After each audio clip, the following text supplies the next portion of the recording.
la Meute. Verdon contre Messier à la mise en jeu gagnée par Val-d'Or. Cossette Ayotte se donne le tir de but! Benjamin Cossette Ayotte du point d'appui, c'est 1-0. J'ai l'impression qu'on va revoir ça plusieurs fois dans les prochaines années. Cossette Ayotte gagne des points à tous les matchs, gagne en responsabilité, dirige la rondelle au filet. On pourra revoir sur la reprise qui a redirigé exactement. Regardez ça, tir poignet ou semi-tir frappé. Ça déjoue Meloche 1-0 Val-d'Or. Et surveille Massé gagne la mise en jeu, il s'en va dans le trafic. C'est lui qui va créer l'écran devant le gardien. T'aimes jamais un gros morceau hein, sur le jeu de puissance. Steiner, là, qui est un poison en avantage numérique cette année. Lui et l'autre Euro des Huskies, Junkis, sont les deux au championnat mondial. Oh, quel arrêt du bout de la jambière de but! Véro bondit sur un retour. Pointage égal. Son 20e de la saison, Antonin Véro, 4e pointeur du circuit avant le début de ce match, capitalise en avantage numérique en profitant d'un disque libre juste devant Beaunoyer. Et c'est 29% d'efficacité dans la saison complète, l'avantage numérique des Huskies. Donc, on est à 1-1 en début de match à Val-d'Or. C'est bloqueur défensif. Et les foreurs décampent à 2. C'est mené par Reinhardt. On est peut-être en fin de séquence. Là. Au porte arrière, Durocher seul. Durocher s'amène. Et c'est bloqué par Meloche. Joueur pour allumer. Hein. Ah oui. Ça niaise pas. On a une nouvelle arme dans les mains. Gélina. Un tir vers... quel arrêt là-dessus. 2 fois. De Beaunoyer, ça. Rien de moins que Véro. Véro et Zonon. Ouais. Puis je déteste pas ce que je vois de Gélina là, pour un gars qui vient d'arriver prend la place de Steiner en réalité. Manque Brunel. On vous a parlé des 4 euros qui sont pas là, puis il manque aussi Brunel chez les Huskies. Anglois s'amène, attention, on va passer derrière le but à Carr. Un tir qui est bloqué. Et le but! Cherchait la rondelle le temps d'un instant et c'est William Vézina qui vient marquer. Le temps d'un instant, je me suis dit, être emprisonné sous la jambière. Même Émile Beaunoyer a peut-être senti ça. On voit l'attaque là, qui revient au point d'appui, le tir de Carr. On dirige rapidement la rondelle au filet et c'est au rebond. Vous allez le revoir là. Tentative de tir ici, ça rate. On monte ça au point d'appui rapidement. Ça a frappé Beaunoyer ou le défenseur des Foreurs. Et là, ben, le gardien était déjà mal positionné. Reinhardt pour Bishop. On est en périphérie présentement. À Veilleux. Il y a Barry devant le filet qui reçoit quelques doubles échecs. Despatie à Bishop, à Veilleux. Il faut s'impatiente un peu. Un tir de but! Philippe Veilleux! Exactement ce que tu disais il y a un instant, c'est 2-2. Son 15e cette saison pour Philippe Veilleux. Une réussite en avantage numérique. Et c'est 2-2.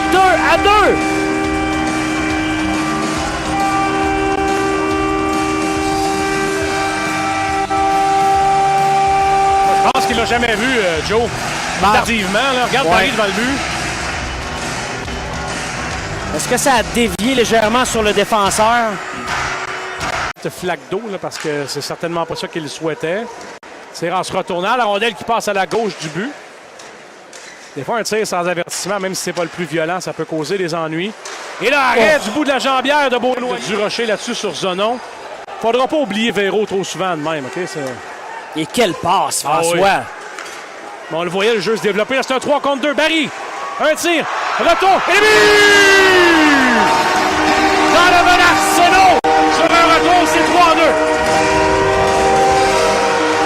Son 11e cette saison. Le grand 17 s'impose et les Foreurs en avant. On voit la reprise 3 contre 2, bien menée.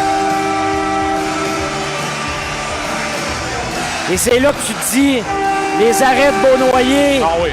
Ça te permet d'arriver là. Ramène, va chercher la rondelle qui est en train de s'en aller derrière le filet.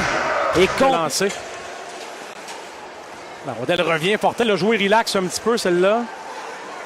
Et c'est bien fait vers Gauchi qui se chicane avec la rondelle devant le but. Et le but! Gélina, les Foreurs qui cafouillent. Et Gélina vient marquer son premier Rwanda. Il célèbre abondamment. Il vient de créer l'égalité. Et effectivement, on a eu de la difficulté à exécuter derrière le filet. ramène du côté de son revers, complète et ramène tout le monde à la case départ. C'est 3-3 à Val-d'Or. J'ai trouvé Fortin un brin nonchalant quand il est allé chercher la rondelle. Dans les deux cas. Alimente son partenaire de défense, le 7 puis vers Barry. Une diagonale au fond de la zone ennemie. Durocher gagne son 1 contre 1, remet devant et ça bondit en zone dangereuse. Et Arsenault reprend. Et le but! Dans le bal Arsenault, sur un cadeau, partie supérieure. Il restait les biscuits de Noël. Grand-maman les a cachés là. Arsenault les trouve. C'est 4-3. Deuxième du match, son 12e de la saison. Les deux derniers buts des Foreurs lui appartiennent. Wow! Quel tir! Arsenault, partie supérieure. Wow! Très beau. Et Gélina qui venait de marquer un gros but pour les Huskies. Un cadeau pour Arsenault. 4-3. Une saprée. Les Véros rentrent au banc. Sur le bras, hein, je pense. Oui, son avant-bras. Je vous le disais il y a un instant, il n'y a pas tant d'équipement sur l'avant-bras du hockeyeur. Pour toi. Un tir bloqué par le gardien. Retour. Et le but! Encore une fois, Gélina. Deuxième en quelques secondes. Et à nouveau, c'est l'égalité à Val-d'Or.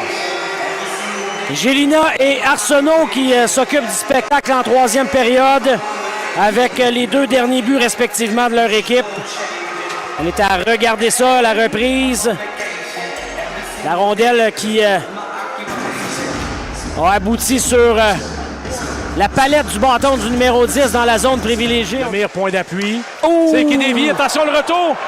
Et l'arrêt de Beaunoyer. La foule est debout.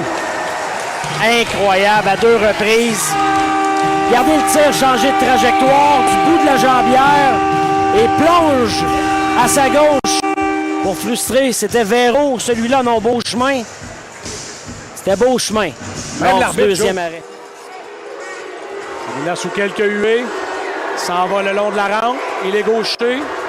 A de la vitesse. Une feinte. Et le but! Du revers. Il a coupé à la dernière seconde. Et donne les devants à son équipe. Barry doit marquer pour que tout cela se poursuive. Barry s'amène. Contourne à la gauche. Vers le but. Une feinte. Et c'est bloqué par Meloche.